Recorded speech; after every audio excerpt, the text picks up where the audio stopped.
நீங்க ஆசைப்படுற எல்லாமே உங்களுக்கு கிடைச்சா எப்படி இருக்கும்? உங்க மனசுக்குள்ள ஆழமா புதைஞ்சு கிடக்கிற கனவுகள் எல்லாம் நிஜமா மாறுறத எப்போவாச்சும் கற்பனை செஞ்சு பார்த்திருக்கீங்களா? நம்ம ஆசைகள் ரொம்ப பெருசா இருக்கும். ஆனா, அதை அடையிற வழி ரொம்ப கடினமா தோணும். அந்த பாதையில தனியா நடக்கிற மாதிரியும், சில சமயம் சோர்வாகி நம்பிக்கையையே இழக்கிற நிலைமைக்கும் நாம தள்ளப்படுறோம். ஆனா, அல்லாஹ்வின் கருணையால நடக்காதுன்னு நினைக்கிற விஷயத்தைக் கூட நடத்தி வைக்க ஒரு வழி இருக்கு. இந்த வீடியோல உங்க கனவுகளை நிஜமாக்கப் போற ஒரு சக்தி வாய்ந்த துஆவையும் அதோட ரகசியங்களையும் தான் நாம பார்க்க போறோம். துஆவை பத்தி பார்க்கிறதுக்கு முன்னாடி கனவுகளைப் பத்தி இஸ்லாம் என்ன சொல்லுதுன்னு நாம புரிஞ்சுக்கணும். நபி ஸல்லல்லாஹு அலைஹி வஸல்லம் அவர்கள் கனவுகளைப் பத்தி சொல்லும்போது அதுல 3 வகை இருக்குன்னு தெளிவுபடுத்துறாங்க. முதல் வகை ருஃப்யா, அதாவது நல்ல கனவு.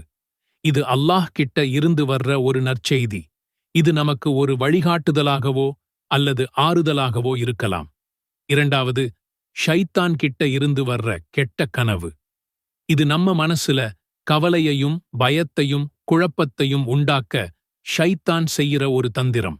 இந்த மாதிரி கனவு வந்தா இடது பக்கம் 3 முறை துப்பிட்டு அல்லாஹ் கிட்ட பாதுகாப்பு தேடணும்னு நபி ஸல்லல்லாஹு அலைஹி வஸல்லம் அவர்கள் சொல்லிக் கொடுத்திருக்கிறாங்க.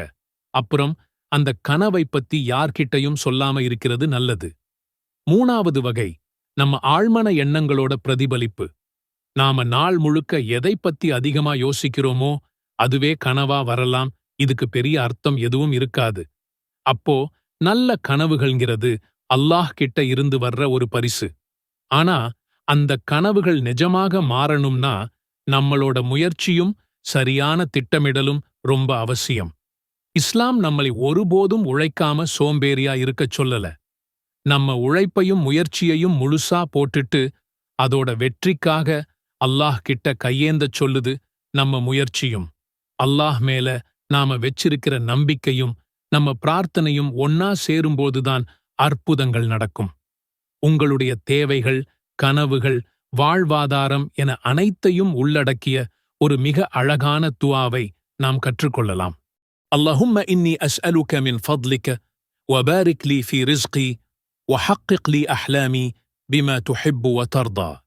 யா அல்லாஹ், நான் உன்னிடம் உனது அருட்கொடையிலிருந்து கேட்கிறேன். எனது வாழ்வாதாரத்தில் எனக்கு அருள்வளம் செய்வாயாக. மேலும் நீ விரும்பித் திருப்தி அடையும் விதத்தில் எனது கனவுகளை நிறைவேற்றுவாயாக